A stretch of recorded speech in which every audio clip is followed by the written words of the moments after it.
In order to determine the minimum force needed to push the tube up the incline at an angle of 30 degrees, as shown in the figure, whereas the coefficient of static friction at contacting surfaces at point A, B, and C are given to us as point 2, point 3, and point 4 respectively, whereas the mass of the roller is 100 kg while the tube is of 40 kg, and each one of them have a radii of 150 millimeter.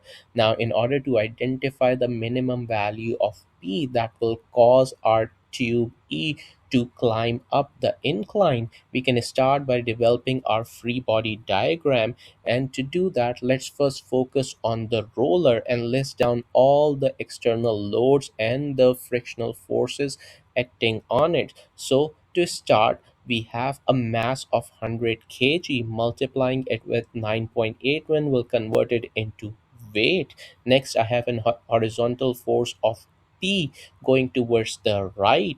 Therefore, at the contact at point C, we will have a frictional force opposing this motion given as Fc. Similarly, I will have a frictional force at point A as well, that is tangent to the roller surface, pointing in the upward direction as it is opposing the motion of our roller coming in contact with the tube. Finally, we will have a couple of normal forces tangent to these frictional forces given as NC and NA respectively. Now, once we have developed the free body diagram, let's go ahead and apply our equilibrium equations. Starting with summation of forces acting along the x-axis equals to 0.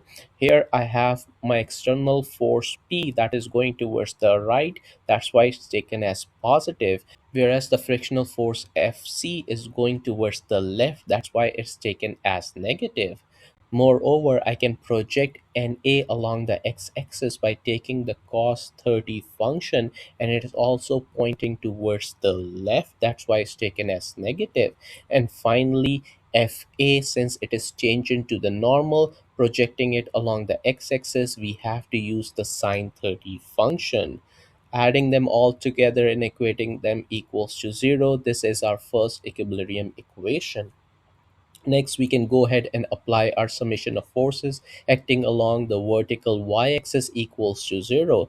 In this case, we have a normal force at point C going upward, weight of the roller going in the downward direction. Next, I have a component of force Fa pointing in the upward direction that we can get by utilizing our cos 30 function, whereas the Na component is going in the downward direction, that's why it is taken as negative here.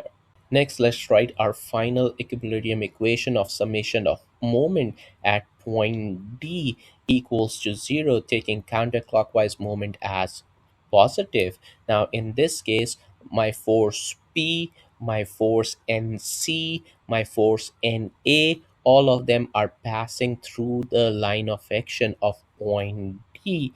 So I will have only two forces that is going to contribute to the moment with respect to point D. That will be the frictional force at point C as well as the frictional force at point A. Now, in this case, one of them is going to create our clockwise rotation, whereas the other one is going to create our counterclockwise moment. Since they have the identical moment arm, that is the radius of our roller, so the value of Fc is equals to Fa. Next, let's go ahead and develop our free body diagram for the tube E. Now, in this case, since we are at an incline and the motion of the tube is intended to go up the incline, so the frictional force at point B will be directed in the downward direction opposing that motion. Next, we will have a force perpendicular to our frictional force given as NB that will be making an angle of 30 degrees with respect to the vertical axis.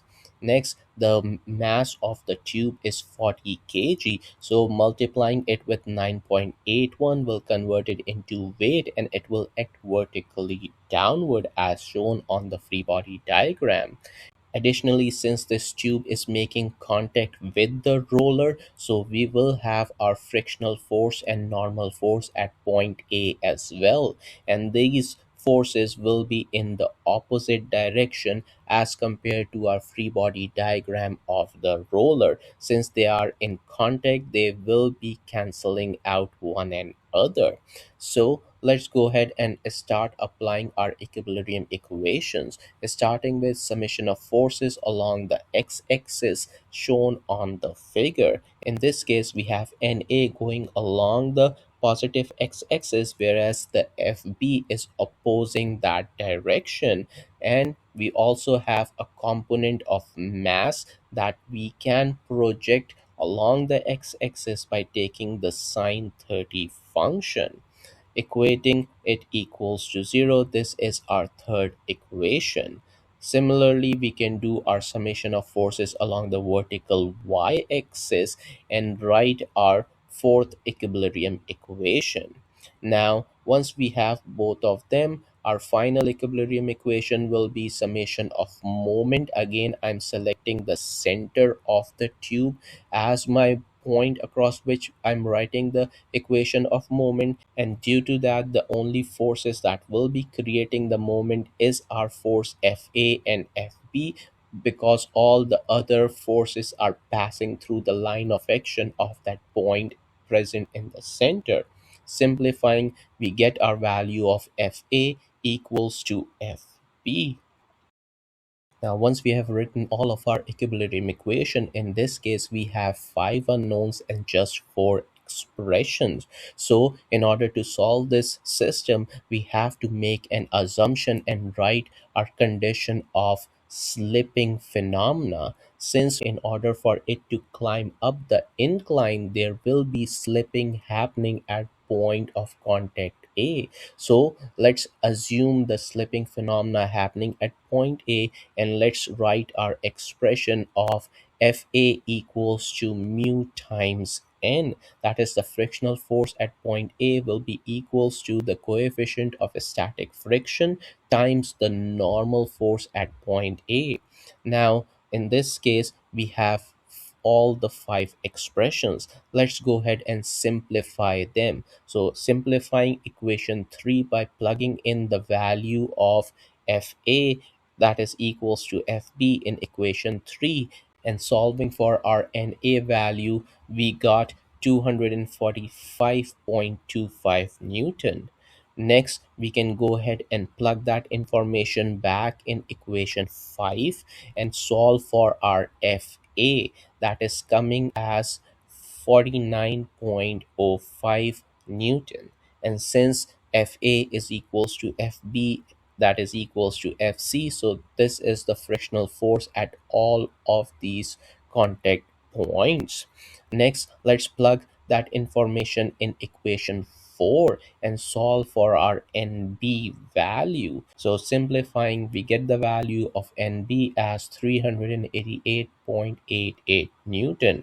Next, we can simplify our equation 2 to solve for the value of NC. In this case, we are getting the value of NC as 1061.15 Newton. Now, once we plug in the values in equation 1, we get the value of P equals to 285.96. That is the minimum force needed to push the tube up.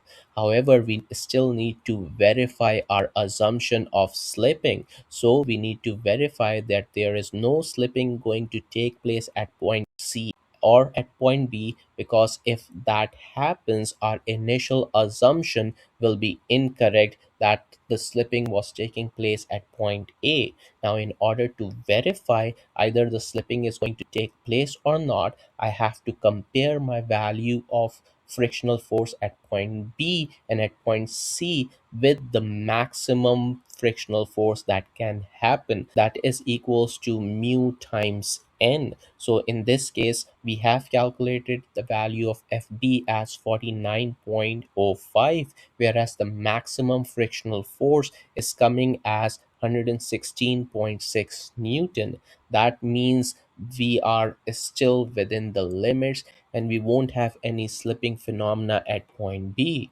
Next, let's go ahead and verify that for point C as well. Again, utilizing the same expression, the value of Fc is compared with the maximum possible value of Fc. And if our value of Fc is less than that maximum value, then there won't be any slipping phenomena. So solving for the maximum Fc, that is coming as 424.46 Newton. That means our initial assumption was correct.